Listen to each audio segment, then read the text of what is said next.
So it's day 10 still, and I am stuck. The guard has abandoned me.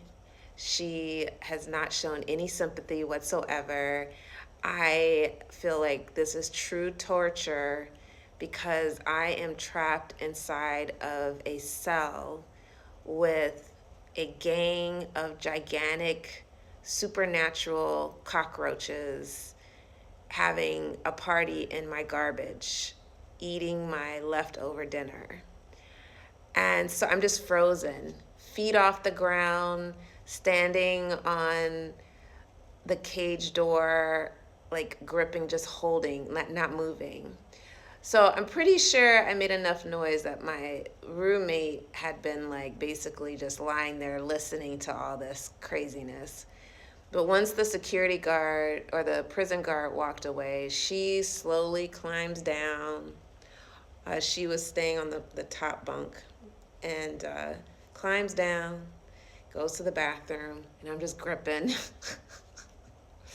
And after she flushed and came out, I whispered, I was like, please, can you please help me? I don't know what to do.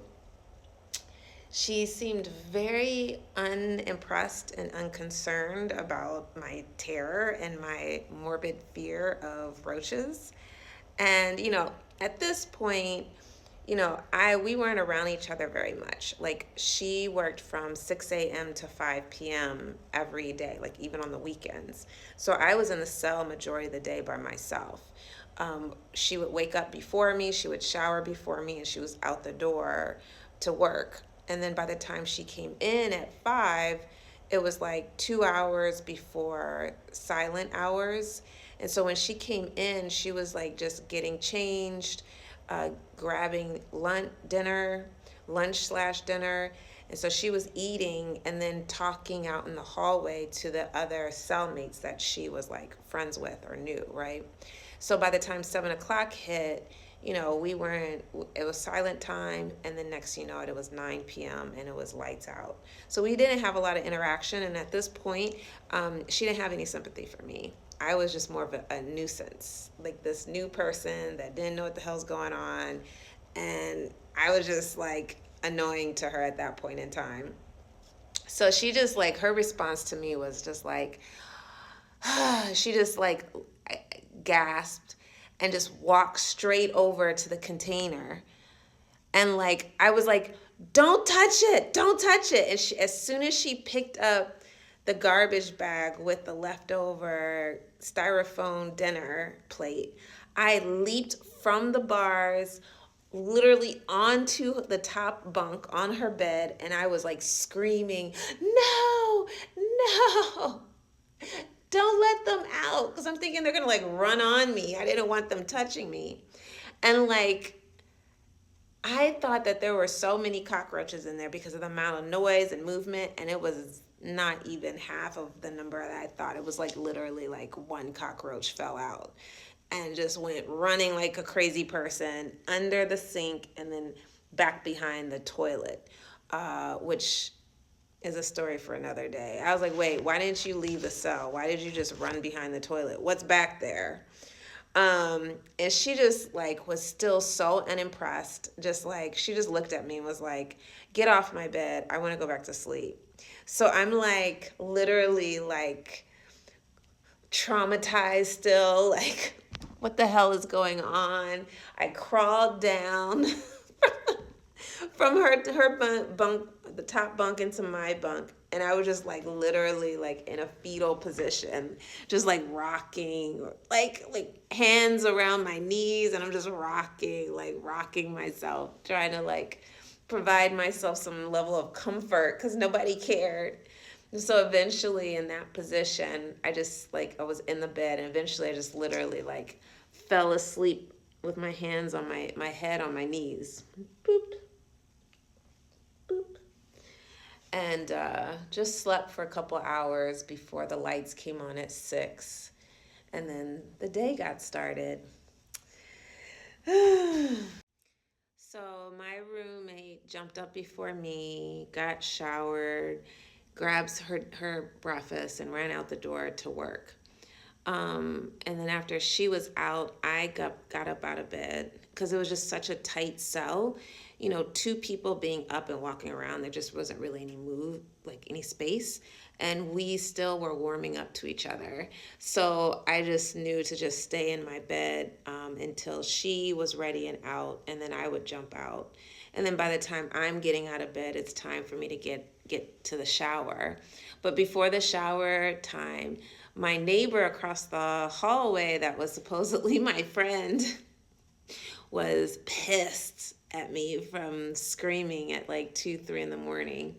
She like was grumpy, looked at me and was like, I'm mad at you, you were too loud. And I was like, did you not hear, like there was a bunch of cockroaches in the cell, like that's disgusting. Like, are you not like traumatized yourself? Like, I just didn't understand like how she was just not understanding the seriousness of the situation. The prison we're in has a horrible cockroach infestation, and it's not just a roach or a cockroach infestation. It's these gigantic supernatural cockroaches, and you'll learn more about why they're supernatural later on. But nope, the other cellmates got up and were leaning out and making fun of me.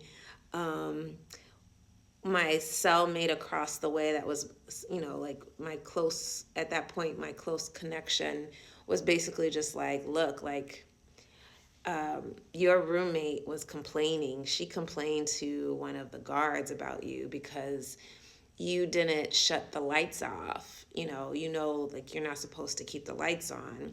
And at that point, I didn't know that. And I was frustrated when she told me that because I was like, well, why wouldn't my cellmate tell me that?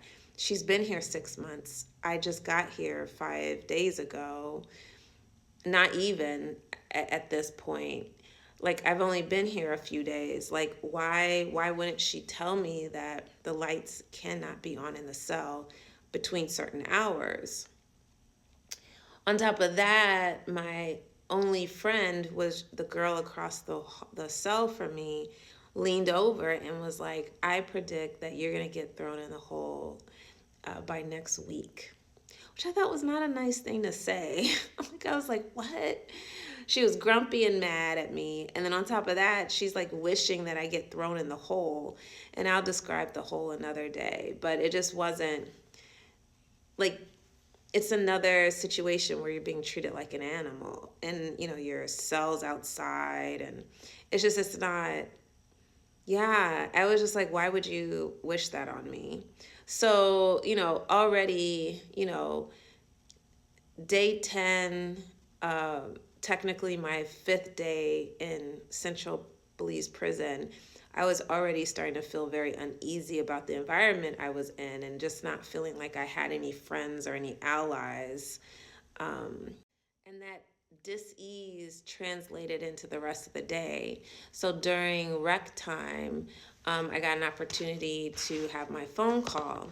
And at this point, it was the first time that I was able to call my mom from prison.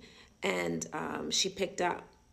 And I told her, okay, here's the phone number. I can't stay on. Please call right back. I hung up.